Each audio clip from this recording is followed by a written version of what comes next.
রসে টইটুম্বুর নরম তুলতুলে গ্রাম বাংলার প্রাচীন দুধসারস পিঠা মাত্র 5টি উপকরণে। পৃথিবীর সবচেয়ে সহজ ও মজাদার পিঠাগুলোর মধ্যে একটি এই দুধসারস পিঠা। বিশ্বাস করুন, আপনি যখন পিঠাটা মুখে দিবেন জাস্ট তুলার মতো মিলিয়ে যাবে। এটা এতটাই স্মুথ ও ক্রিমি। আসসালামু আলাইকুম everyone, I am chef Ishika. Welcome back to iFood channel. দুধসারস পিঠা বানানোর জন্য আমি প্রথমে একটি মিক্সিং বোলে দিয়ে দিলাম 300 গ্রাম সুজি, 100 গ্রাম চিনি, 100 গ্রাম গুঁড়া দুধ আর হাফ চা চামচ লবণ। এবার এই শুকনো উপকরণগুলোকে একসাথে খুব ভালোভাবে মিশিয়ে নিব। আপনারা ইচ্ছে করলে এখানে গুঁড়া দুধের পরিমাণটা একটু কমিয়েও ব্যবহার করতে পারবেন। এবার দিয়ে দিলাম 2 টেবিল চামচ ময়দা আর হাফ চা চামচ বেকিং পাউডার। এবার ময়দা আর বেকিং পাউডারটাকেও শুকনো উপকরণগুলোর সাথে খুব ভালোভাবে মিশিয়ে নিব। যারা আমার ভিডিও আগে থেকেই দেখেন তারা ভালো করেই জানেন আমি মিষ্টি খুবই কম খেতে পছন্দ করি, তাই আমি পিঠাটা তৈরিতে মিষ্টির পরিমাণ খুবই কম ব্যবহার করেছি। আপনারা ইচ্ছে করলে বাড়িয়ে নেবেন। এবার দিয়ে দিলাম 1 কাপ পানি। এবার উইক্সের সাহায্যে সবকিছু একসাথে খুব ভালোভাবে মিশিয়ে একটি ব্যাটার তৈরি করে নিব। আমি পিঠাটা তৈরি করতে কাঁচা সুজিটাই ব্যবহার করেছি, ভেজে নিইনি। এবার পিঠাতে দিয়ে দিচ্ছি 2টি ডিম। এবার ডিম দুটিকেও পিঠার ব্যাটারের সাথে খুব ভালোভাবে মিক্স করে নিব। ডিমটা অপশনাল, চাইলে স্কিপ করতে পারেন। যারা ডিম খান না তারা এই পিঠাতে ডিমের পরিবর্তে 1/4 কাপ টক দইও ব্যবহার করতে পারবেন। সবকিছু মিশিয়ে নেওয়ার পর পিঠার ডোয়ের কনসিস্টেন্সিটা ঠিক এমন হবে, না খুব বেশি ঘন না খুব বেশি পাতলা। আমার দুধসারস পিঠার ব্যাটারটি তৈরি করতে 1 কাপ পানিই লেগেছে। যেহেতু সব সুজির শোষণ ক্ষমতা একরকম থাকে না, তাই আপনাদের ক্ষেত্রে পানির পরিমাণটা একটু কম বা বেশিও লাগতে পারে। এবার আমি পিঠার ব্যাটারটাকে রেস্টে রেখে দিব 20 থেকে 25 মিনিটের মতো। এতে করে এই ব্যাটারে যে সুজিটা ব্যবহার করা হয়েছে সেটা খুব ভালোভাবে ফুলে যাবে আর একটা পারফেক্ট কনসিস্টেন্সি চলে আসবে। দেখতেই পাচ্ছেন সুজিটা আগে থেকে ফুলে গিয়েছে আর পিঠার ব্যাটারটাও আগে থেকে ঘন হয়ে এসেছে। এই কনসিস্টেন্সিটাই একদম পারফেক্ট। যদি আপনাদের পিঠার ব্যাটারটা এর থেকে বেশি ঘন হয়ে যায় তাহলে এই অবস্থায় আরেকটু পানি অ্যাড করে দিতে পারেন। পিঠাগুলো তৈরি করার জন্য আমি কিছু ছোট ছোট স্টিলের বাটি নিয়ে নিয়েছি। এবার আমি এই বাটিগুলোতে অল্প ঘি ব্রাশ করে নিব। আপনারা ইচ্ছে করলে এখানে ঘিয়ের পরিবর্তে তেলও ব্রাশ করে নিতে পারবেন, কোনো অসুবিধা নেই। এবার একটি চামচের সাহায্যে পিঠার ব্যাটার বাটিগুলোতে দিয়ে দিচ্ছি। বাটিটা সম্পূর্ণ ব্যাটার দিয়ে ভরা যাবে না, উপর থেকে অল্প একটু অংশ ফাঁকা রাখতে হবে, কারণ পরবর্তীতে রান্নার সময় পিঠাগুলো অনেকটাই ফুলে উঠবে। সবগুলো বাটিতে ব্যাটার দেওয়া হয়ে গিয়েছে। এবার পিঠাগুলোকে স্টিম করার পালা। পিঠাগুলোকে স্টিম করার জন্য আমি একটি পাত্রে পরিমাণ মতো পানি দিয়ে ফুটিয়ে নিয়েছি। পানিটা ফুটে যাওয়ার পর চুলার আঁচটা কমিয়ে সিমারিং পর্যায়ে নিয়ে এসেছি।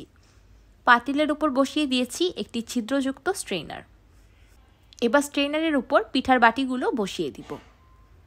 এবার একটি ঢাকনার সাহায্যে স্ট্রেনারের মুখটাকে বন্ধ করে পিঠাগুলোকে স্টিম করে নিব 20 থেকে 25 মিনিটের মতো। 25 মিনিট পর ফিরে এলাম। একটি ব্যাম্বু স্টিকের সাহায্যে পিঠার ঠিক মাঝখানে চেক করে নিচ্ছি যে সম্পূর্ণ হয়েছে কিনা। ব্যাম্বু স্টিকটা একদম ক্লিন এসেছে, তার মানে পিঠাগুলো পারফেক্টলি স্টিমড। এবার চুলা থেকে নামিয়ে নেব। আমি এই পিঠাগুলোকে গরম থাকা অবস্থায় ডিমোল্ড করে নিচ্ছি। এই দুধসারস পিঠাগুলো কিন্তু আপনারা ইচ্ছে করলে এই পর্যায়েও খেয়ে নিতে পারবেন। যেহেতু পিঠা তৈরিতে চিনি দেওয়া হয়েছিল তাই খেতে মিষ্টিও লাগবে।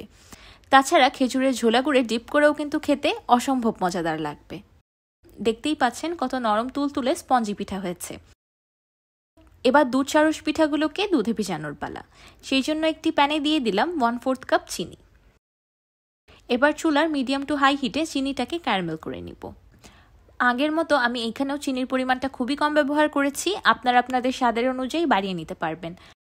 চিনিটা যখন এমন ক্যারামেলাইজড হয়ে আসবে তখন দিয়ে দিব 1 লিটার গরুর ফুল ক্রিম লিকুইড দুধ।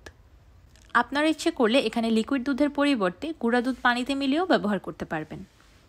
এবার চুলার মিডিয়াম টু হাই হিটে দুধটাকে জাল করে 600 থেকে 700 ml এর মতো করে নিব। আমি এই সবগুলো উপকরণের কাপের মাপ ভিডিও স্ক্রিনে লিখে দিয়েছি, আশা করছি আপনারা দেখতে পাচ্ছেন। আপনারা যারা গ্রামের মাপ প্রেফার করেন তারা গ্রামের মাপ ফলো করে বানাতে পারবেন, আর যারা কাপের মাপ প্রেফার করেন তারা কাপের মাপ দিয়ে বানাতে পারবেন। দুধে বলক চলে এসেছে। এবার ফ্লেভারের জন্য দিয়ে দিলাম 3টি এলাচ। দুধটা যখন এমন হালকা ঘন হয়ে আসবে তখন চুলা থেকে নামিয়ে একটি বাটিতে ট্রান্সফার করে নিব। এবার গরম গরম দুধে গরম গরম পিঠাগুলো ভেজিয়ে দিচ্ছি। পিঠার উপরের অংশটা ভিজে নিই, তাই একটি চামচের সাহায্যে পিঠার উপরটাও দুধ দিয়ে ভিজিয়ে দিচ্ছি। এবার পিঠাগুলোকে দুধে ভিজতে রেখে দিব 10 মিনিটের মতো। 10 মিনিট পর ফিরে এলাম। এবার পিঠাগুলোকে উল্টে দিব। নিচের পাশটা উপরে আর উপরের পাশটা নিচে দিয়ে দিব, যাতে পিঠাগুলো চারিদিক থেকে খুব সুন্দরভাবে দুধে ভিজতে পারে। এবার আবারও পিঠাগুলোকে ভিজতে রেখে দিব 20 মিনিটের মতো। 10 মিনিট পর আমি আবারও একবার পিঠাগুলোকে উল্টে দিয়েছিলাম। তো তৈরি হয়ে গেল রসি টইটুম্বুর নরম তুলতুলে ও স্পঞ্জি দুধ সারস পিঠা।